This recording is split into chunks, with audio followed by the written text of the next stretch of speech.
बस किसी का निरंतर जप करो और श्रीनाथ जी की गैया दुखी ना रहे, उनकी सेवा करो। तो वो सेवा करता। एक दिन इतनी जोर का पानी बरसा कि 7-8 दिन तक पानी की झड़ी लगी रही। गाय वहां से नहीं जा सकी, गायों को गोश्त में ही रहना पड़ा। अब ऐसे में गाय गोबर कर दे तो तुरंत उसका गोबर उठाना कितना कठिन काम है। वो खाना खाने भी वहां नहीं जाता। तो ठाकुर जी उसकी गौ सेवा से रीझ गए और नाराज गोप लेकर स्वयं आए और कहा कि तुमने इतने दिनों से भोजन नहीं किया ना, मैंने भी नहीं किया। गोश्त में बैठकर साथ ही साथ खा ली। वो थोड़ा रूठ गया कि सब स्वार्थी हैं, मुझे तो किसी ने ध्यान ही नहीं दिया। तो ठाकुर जी उसके भाव पे रीझ गए और कभी कभी तो उसकी सैया पर ही सोने आ जाते और कभी कभी अपने श्रीअंग का कोई वस्त्र भी वहां छोड़ देते।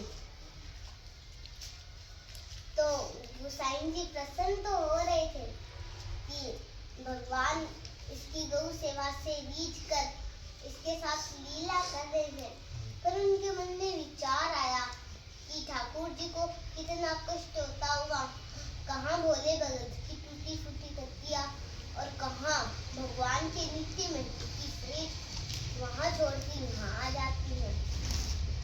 तो गोसाई जी ने कहा, ग्वाल भगत, बात ऐसी है कि तुम रात को वहां मत सोया करो।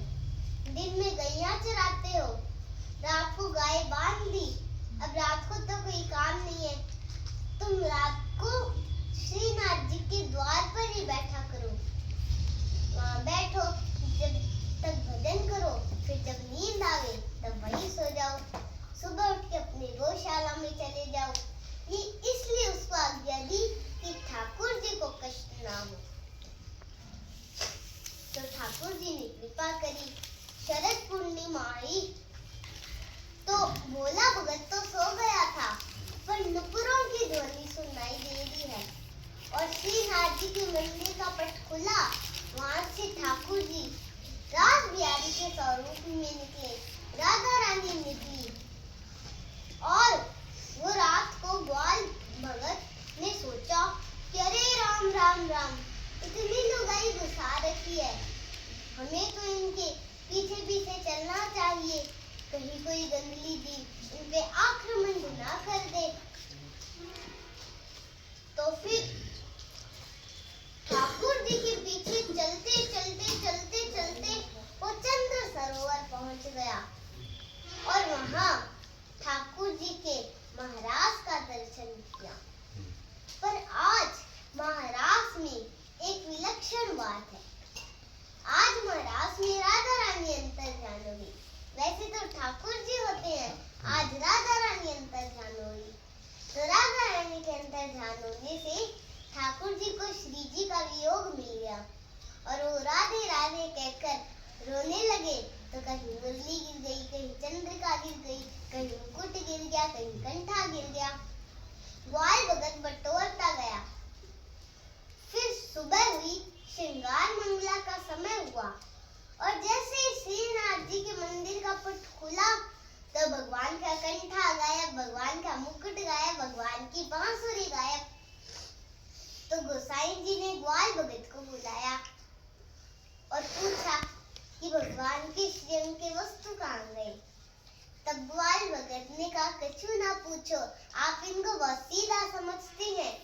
सीधे नहीं है, मंदिर में बहुत सी लुगाई घुसा रखी थी, हम तो गिनती नहीं कर पाए कितनी लगाई थी।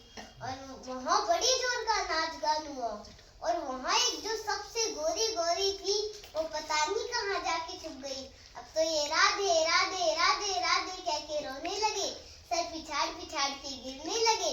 तो कहीं मुरली गिर गई, कहीं चंद्रिका गिर गई, कहीं कंठा गिर गया।